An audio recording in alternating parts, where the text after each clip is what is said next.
예, 그래 성경 직접 보기 전에 다른 책에서 좀 읽을 만한 내용을 제가 여러분들에게 소개한다고 그랬습니다. 오늘 세 번째 시간입니다. 토마스 할리크라고 하는 사람, 네, 글입니다. 이 책의 제목은 신이 없는 세상입니다. 무신론과 기독교의 관계를 공산주의 치하에서 사제로 살았던 사람의 눈에 비친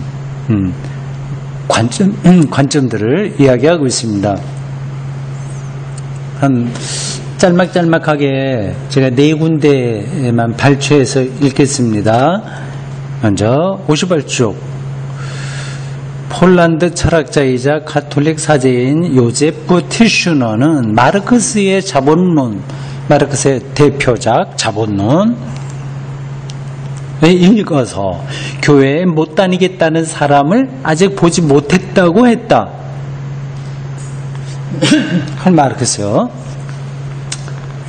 기독교를 아주 날카롭게 비판했던 사람이요. 기독교 신앙은 민중의 아편이다, 이렇게 비판했죠. 기독교 신앙이 이 빈부격차의 문제, 가진 자와 가난한 사람의 문제, 그 역사에 대해서 눈멀게 한다. 그래서 민중의 아편이다, 이렇게 했습니다. 그 당시에는 그런 비판을 받아 마땅해요. 근데 기독교를 아주 나쁘게 비판한 마르크스의 자본론을 읽고서 교회 못 다니겠다고 하는 사람은 자기가 좀 보지 못했다는 겁니다. 이 할리크가 소개한 그 요제프 티슈너라고 하는 사람의 이야기예요. 그렇게 됐고요. 그런데 나는 주임 신부의 얼토당토하는 강론을 더는 참고 들어줄 수가 없어서 교회에 나가지 않는다는 사람들을 만회한다. 이게 참 우리에게도 딱 맞는 이야기예요.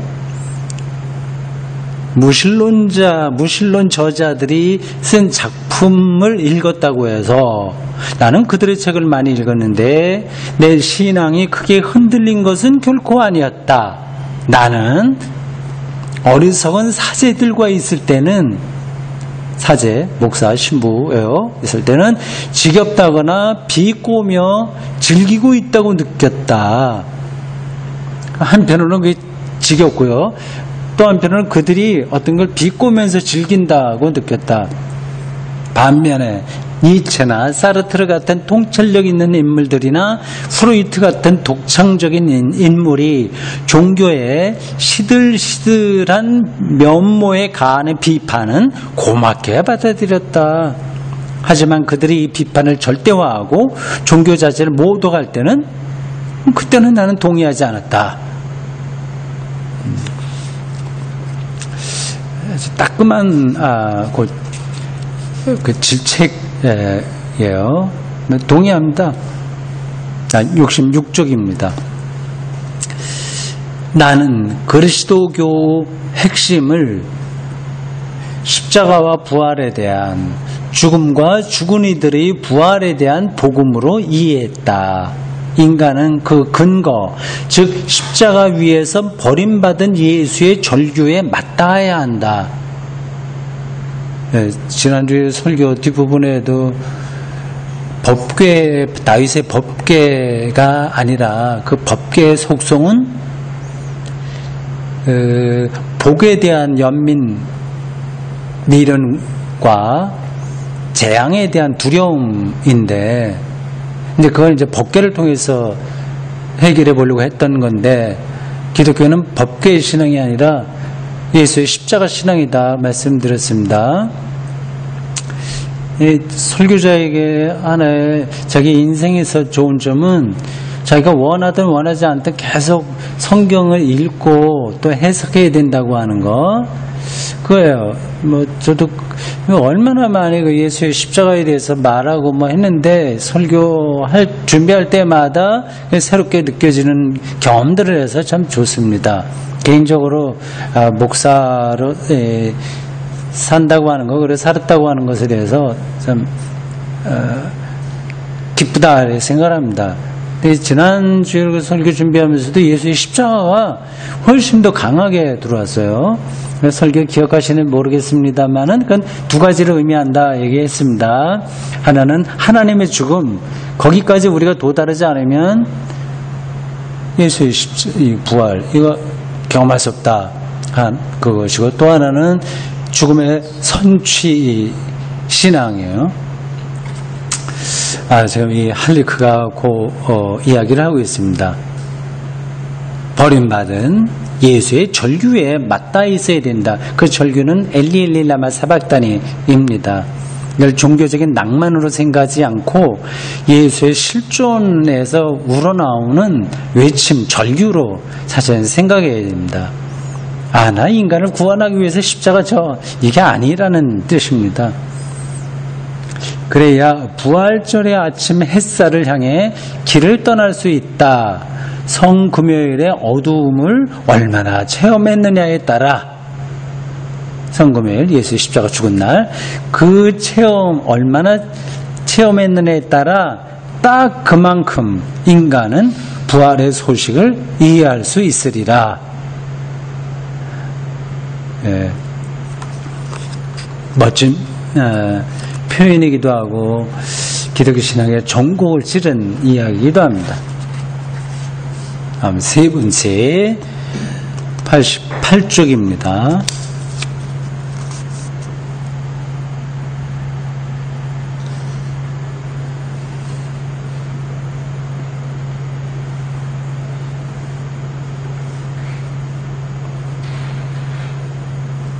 이겁니다.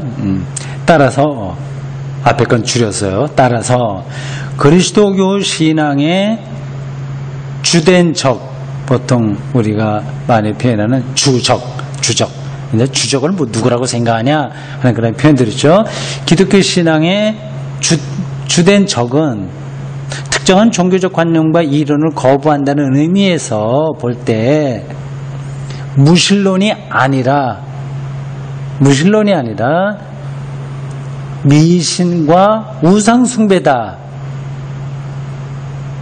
무신론은요, 하나님이 없다는 주장이긴 하지만 그냥 나오는 게 아니라 하나님이 없는 것과 같은 이 세상의 그 어두운 면을 보고 있는 겁니다. 하나님이 존재한다면 왜 저렇게 무죄한 이들이 고난받고 죽어가고 불행에 떨어지느냐를 그걸 이제 중요한 그 질문으로 삼는 사람들을 가리켜서 무신론자라고 하는 거죠. 그러니까 하나님을 믿는 사람들도 그 부분을 봐야 되거든요. 그 예수가 십자가에서 돌아가셨다고 하는 것이야말로 하나님이 있으면 가능하지 않은 사건입니다. 실제로. 그래서 하나님이 나를 버리셨습니까? 이렇게 예수님이 외쳤죠. 그러니까 그 무신론 자들이 기독교의 주된 적이 아니라 미신과 우상숭배, 그러니까 물질을 절대적인 것으로 삼는 그런 것들, 인간이 만들어놓은 피조물을 신처럼 여기는 것, 그런 겁니다. 성경의 신앙은 이런 것들을 신성모독으로 신앙을 거스르는 죄로 거부했다. 비판적 무신론은 우상 파괴의 역할을 수용할 수 있다. 그러니까 무신론이 오히려 우리에게 도움이 된다고 하는 겁니다. 희화화, 좀 웃기게 만드는 거, 희화화와 대체물의 맞선 투쟁에서 비판적 무신론은 신앙의 동맹일 수 있다. 신에 대한 지나치게 인간적인 형상을 만들어서 숭배하는 것을 성경 신앙이 금지했기 때문이다. 자, 마지막으로 한 군데만 다시 읽겠습니다. 91쪽입니다. 비정통 마르크스주의자 에르스트 블로흐는 이런 도발적인 문장을 썼다. 인용 부호입니다. 따옴표. 무신론자만이 훌륭한 그리스도인일 수 있지만 그리스도인만이 훌륭한 무신론자일 수 있는 것도 확실하다.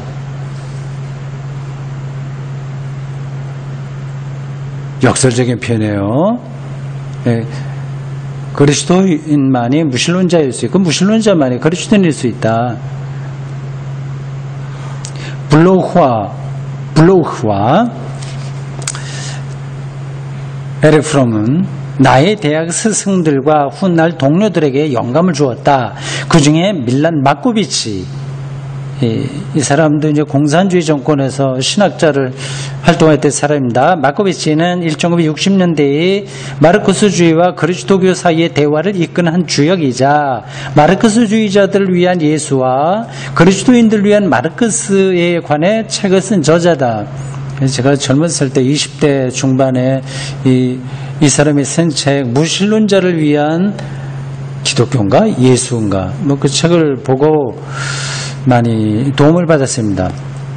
1968년 소련 점령 이후 공산주의 정권으로부터 심한 박해를 받은 이 휴머니즘 마르크스주의자가 프라하에 있는 한 교회에 파이프 올간 연주자로 변모한 것은 운명의 아이러니였다. 공산주의 정권이 붕괴하고 그가 대학으로 돌아온 후 우리는 목요일마다 공강 시간을 이제 강의가 빈 시간, 강의가 뭐 대학에 계속 있는 게 아니라 중간에 비기도 하잖아요. 공강 시간을 함께 보냈다. 우리가 마지막으로 만났던 날 그가 내게 말했다. 이 마코비치는 개신교 신학자예요. 근데 이 책을 쓴 사람은 가톨릭 사제입니다. 같이 이제 대학에서 활동한 것 같습니다. 마지막으로 만났을 때 이런 얘기를 했다고 그러네요. 저기 우주에서 어떤 것이 우리 인간의 이성이 부합할까 하는 생각이 늘 나를 괴롭힙니다. 마지막 문장이 좀 애매하긴 하죠.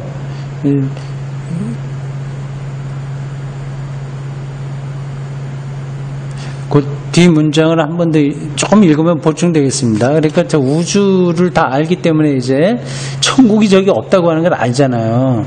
하나님이 저기 있는 게 아니라고 하는 걸 알지 않습니까? 아, 이런 데에서 어떻게 우리가 하나님을 믿냐 하는 그러한 곤란한 질문에 봉착했다는 뜻입니다. 그 뒤 문장이 이렇습니다. 니체에게서 영감을 받은 무신론이 옳았고 자연과 역사의 무대 뒤로 어딘가에 살고 있는 피안의 신, 피안 저기 어디 차안이 아니라 차안은 세상이에요. 차안이 아니라 저 피안 내 신이 정말로 돌이킬 수 없게 사라졌다면 더 이상 우리는 그날 신을 찾을 수 없게 되었다면 우리 인간들은 우주의 고독을 어쩔 수 없이 받아들여야만 되는 걸까? 이런 전달이 됐죠? 심각한 그런 질문이고 기독교인들도 늘 이런 걸 가슴에 안고 하나님을 우리가 어떻게 경험하고 어떻게 변증해내냐에 대해서 진지하게 고민을 해야 됩니다. 그래 예수 믿고 구원받아서 복받아서 뭐 어떻게 됐다 뭐 그런 식으로는 더 이상 현대인들에게 기독교 복음을 전할 수는 없을 겁니다.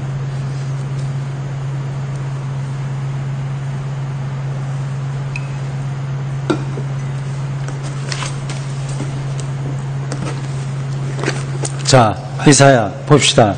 34장과 35장입니다. 35장은 좀 짧아요. 분위기가 다른 성경이고 34장은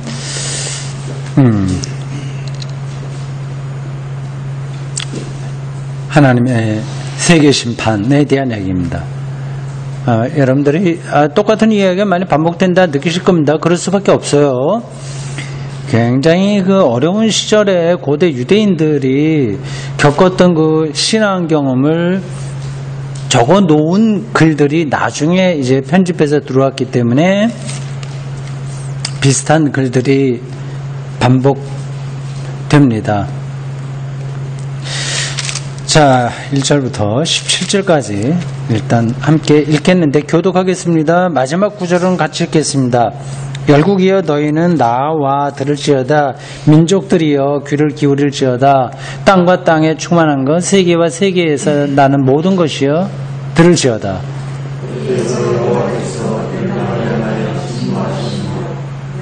만군을 흔드사 그 살육당한 자는 내던진 바 되며 그 사체의 악취가 솟아오르고 그 피에 산들이 녹을 것이며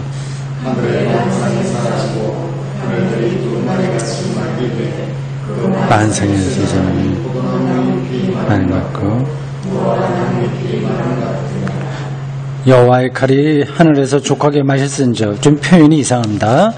여호와의 칼이 하늘에서 족하게 마셨은즉 보라 이것이 에돔 위에 내리며 진멸하시기로 한 백성 위에 내려 그를 심판할 것이라.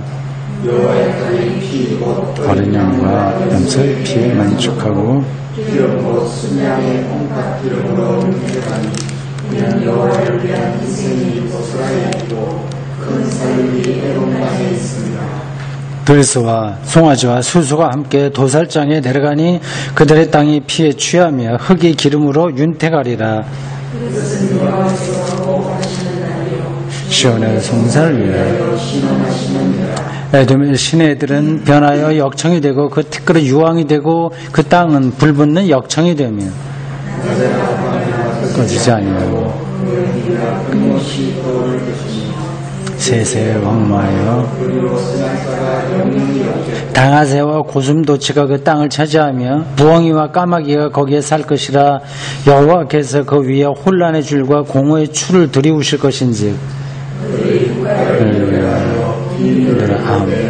아무도 없겠고 모든 방백도 그 궁궐에는 가시나무가 나며 그 견고한 성에는 엉겅퀴와 새품이 자라서 승냥이의 굴과 타조의 처소가 될 것이니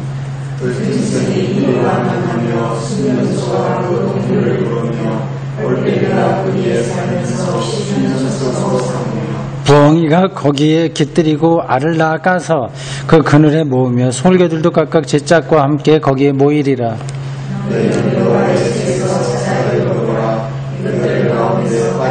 없고 제 짝이 없는 것이 없으리니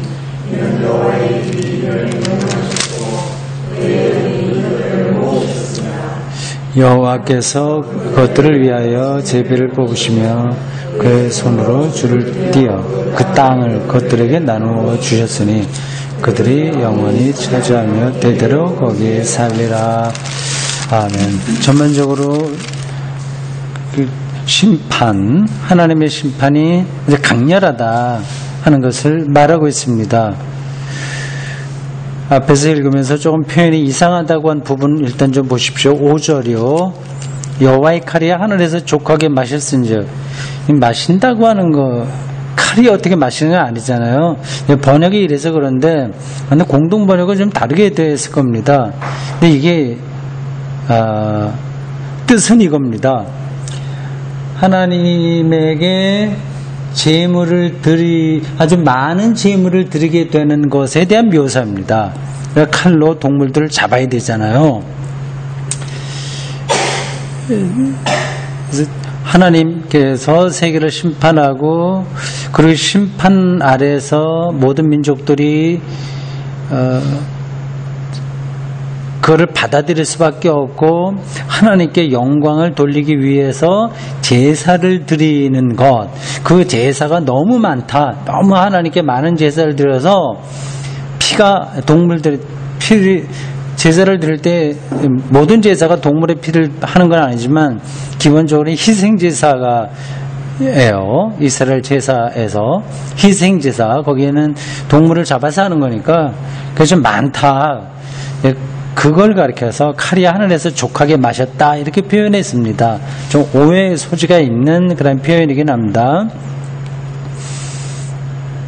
그 5절 바로 이어서 다음과 같습니다. 이것이 에돔 위에 내리며 에돔은 이스라엘 땅 남동쪽에 있는 이웃 나라입니다. 그리고 또 많이 자주 나오는 나라가 블레셋이에요. 블레셋은 남서쪽입니다. 요 블레셋과 에돔이 이렇게 거의 맞닿아 있었기 때문에 좀 많이 싸웠죠. 그 에돔에 하나님의 심판이 내린다. 그 남동쪽에 있는 나라를 가리킵니다. 6절 보십시오. 그럼 후반부 보십시오. 여호와를 위한 희생이라고 했지만 이게 희생제사예요. 여호와를 위한 희생제사가 보스라. 이 보스라가 어느 지역입니다. 뭐 지금도 있다고 하던데 그 이름은 좀 달라졌으나 이 고어로 보스라에서 제사를 많이 드렸다고 합니다. 그게 역사적 흔적도 있어 보여요. 이어서 나오는 큰 살육, 이것도 살육 제사입니다. 누군 이제 동물을 살육한다, 죽인다, 잡는다, 그런 뜻이죠. 희생 제사가 보수에서 많이 들어졌고, 그리고 살육 제사, 표현이 좀 정확하지는 않은데, 그러한 제사가 에돔 땅에서 많이 들어졌다, 그 얘기입니다. 그 7절 보면은 이게 왜 그 하나님께 드리는 희생 제사인지를 알 수 있습니다. 들소, 송아지, 수소, 도살장에 끌려갔다. 제물로 바쳐지기 위해서 죽는 거죠. 그들의 땅이 피에 취하여 여기 기름으로 윤택하다. 이게 좀 표현 자체가 좀 끔찍하긴 합니다. 동물을 잡는 것이 이게 피가 땅에 떨어지는데 이걸 뭐 흙이 기름으로 윤택해진다고 이런 표현들이 조금 이게 우리 동양적인 사상하고는 좀 차이가 좀 있어요. 이 동양에서는 동물들마저도 좀 형제라고 할까? 그런 쪽에 좀 생각이 있습니다. 지금도 티베트라든지 시베리아 쪽 가도 그렇고 이렇게 유목 생활하는 사람들은 동물을 잡을 때 가능한 대로 고통을 최소화하고 빨리 죽게 하고 피를 적게 흘리게 하는 그 방법을 합니다. 근데 여기는 피가 막 아주 그 질펀하게 흘리는 것이 오히려 하나님께 멋진 제사를 드린 것처럼 표현됐어요. 그러니까 그 서양, 뭐 이스라엘의 서양은 아니죠. 서양과 우리 동양의 중간쯤, 전체적으로 보면 서양 쪽이죠. 문명 자체가 지중해에 있기 때문에, 지중해가 뭐 얘네들 전쟁을 얼마나 많이 했는지 모릅니다. 그 전쟁을 많이 한 민족들, 거기 뭐 그 그리스 그 시대에서부터 계속 그 지중해를 중심으로 해서 전쟁하지 않았습니까? 그러니까 그 오디세이 이런 것들은 전쟁에 대한 이야기예요. 전쟁을 많이 하다 보면 사람의 마음이 거칠어질 수밖에 없습니다. 그래서 죽이는 거를 그럴 수 있다 이렇게 받아들이게 되는 거죠. 그 이스라엘 고대 역사도 이런 전쟁의 틈바구니에서 쭉 나왔기 때문에 이 동물 죽이는 거를 여사로 아는 거로 보입니다. 그러니까 이런 것들은 우리가 뭐 좋게 볼 거 없어요. 성경에도 우리가 구약 성경인데 읽을 때 관점이 있습니다. 그러니까 이거는 이스라엘이라고는 고대 역사, 특별한 역사 안에서 민족주의가 굉장히 가미된 이야기다. 그걸 좀 아셔야 됩니다. 그러니까 그러한 민족주의, 그리고 배타적인 민족주의, 그러니까 자기들만 알고 있는 민족주의, 그런 것들은 우리가 받아들일 필요가 없죠. 동시에 그래서 하나님을 향한 그들의 신앙, 이건 우리가 배워야죠.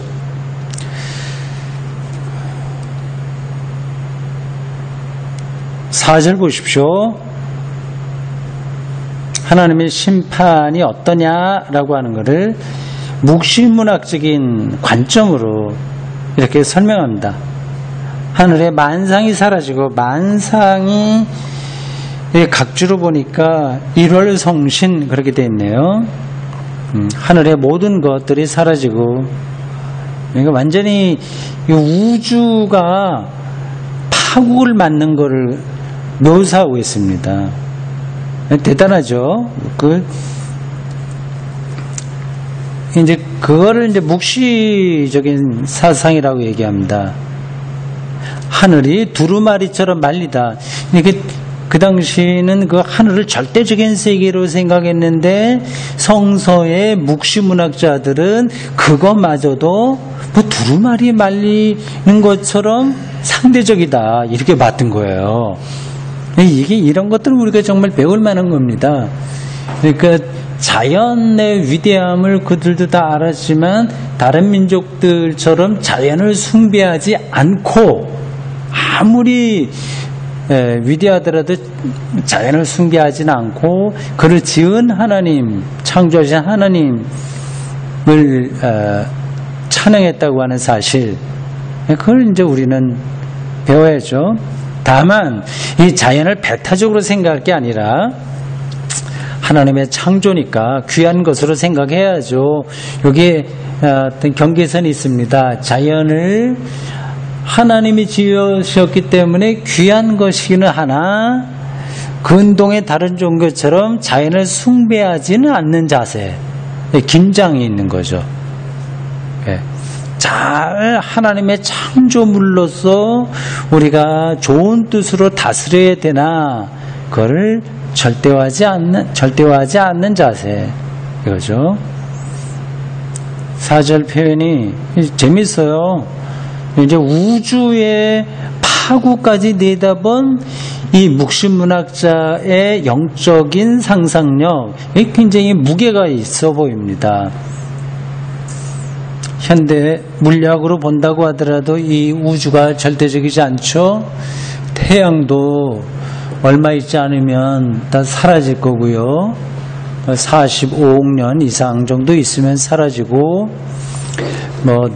이 은하계도 사라지고 또 다른 게 나타나고 그걸 운동 가운데 있습니다. 그런 점에서 볼 때 하늘이 두루마리처럼 말린다라는 이 묵시문학자의 통찰은 현대 물리학의 관점에서 보더라도 틀린 건 아니다 생각할 수 있습니다.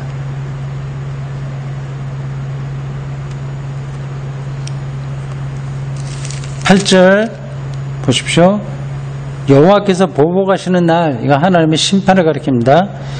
하나님이 무슨 사람도 아닌데 보복하시냐 이런 표현, 그래 하나님이 진노하신다 그런다는 거 나오지 않습니까? 그런 거 보면 아마 우리 교회 밖에 있는 사람들이 어떤 문학자나 아니면 타종교인들이 이러한 표현들을 읽으면 좀 유치하다, 신이 어떻게 보복하고 화를 내고 하냐, 그렇게 좀 비판할 것 같습니다. 여러분들 어떻게 생각하세요? 하나님께서 보복하시겠나? 그래 원수를 갚는다? 그런 어떻게 생각하십니까? 이건 고대 이스라엘 사람들의 하나님에 대한 자기들 나름의 고백이고 표상입니다. 이걸 그대로 받아들이면 안 돼요. 하나님을 원수 갚는 자로 그렇게 생각하면 이게 참 쉽지 않아요. 이건 하나님의 인자하심, 하나님의 사랑, 대전제가 무너지는 거예요. 대전제가. 성경에 하나님에 대한 표상이 여러 가지로 나오지 않습니까? 굉장히 상층부에 있는, 아니면 토대가 되는 표상이 있고요. 그 다음에 작은 것들이 거기에 여러 가지가 있습니다. 근데 여러 가지 작은 것들은 이상한 것들이 좀 있어요. 근데 그거를 절대화하게 되면 기본 바탕이 무너지게 됩니다.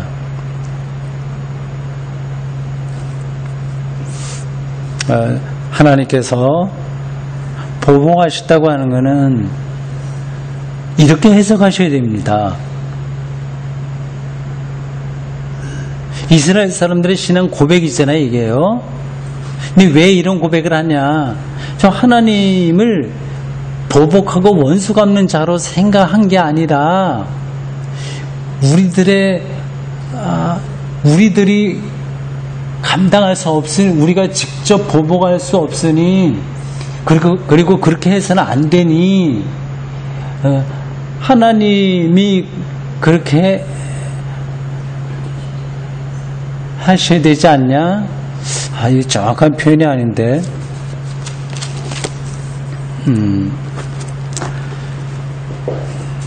이게 이런 거죠. 고대 유대인들이 이거는 보복하고 원수 갚지 않으면 안 될 만큼의 억울한 형편에 떨어진 거예요. 그걸 얘기하려고 하는 겁니다. 정말 그런 경우 있잖아요. 이들은 그렇게 하소연한 거지. 하소연. 그 어떤 과부가 예를 들자면 조그만 재산 갖고 아이 키우고 있는데 옆에 고을의 군수가 와서 다 빼앗아 갔다. 이걸 어떻게 합니까? 이건 정말 누가 나서서 갚아줘야 되잖아. 원수 갚아줘야 되잖아. 해줄 사람은 없는 거예요. 그러니까 하나님을 향해서 탄원하고 원수 갚아달라 이렇게 말할 수밖에 없는 거죠. 근데 그런 표현은 성경에 나와요. 그렇다고 해서 하나님을 원수 갚는 자로 생각하시면 안 되는 겁니다. 이게 이제 성경 읽기에 위험성이기도 하고 또 해석해야 될 요청이기도 합니다. 그러니까 성경에 나왔다고 해서 그걸 문자적으로 이해하시면 안 되고 그렇게 고백할 수밖에 없는 어떤 상황들, 그걸 우리가 읽어내야 됩니다. 그러니까 여러분들이 이런 구절 읽을 때 여호와께서 보복하시는 날이요, 야 우리 하나님께서 보복한다 그러니까 우리가 보복해달라고 기도하면 된다, 뭐 이런 식으로 생각하시면 곤란하고, 이 보복을 탄원하지 않으면 안 될 정도의 저 처참한 상황에 떨어진 사람들이 그들이었구나, 그렇게 이해하시면 됩니다. 그런 것들은 시편에 많이 나와요.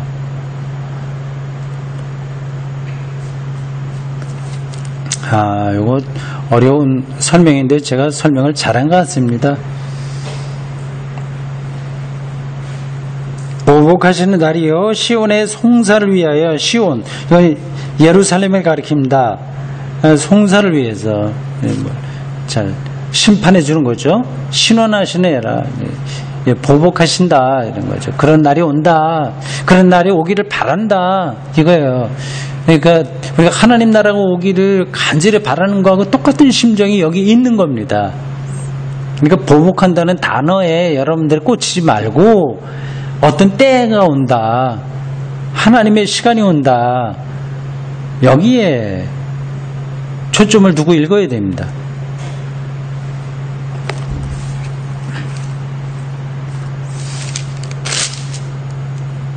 자, 34장은 거기까지 됐습니다.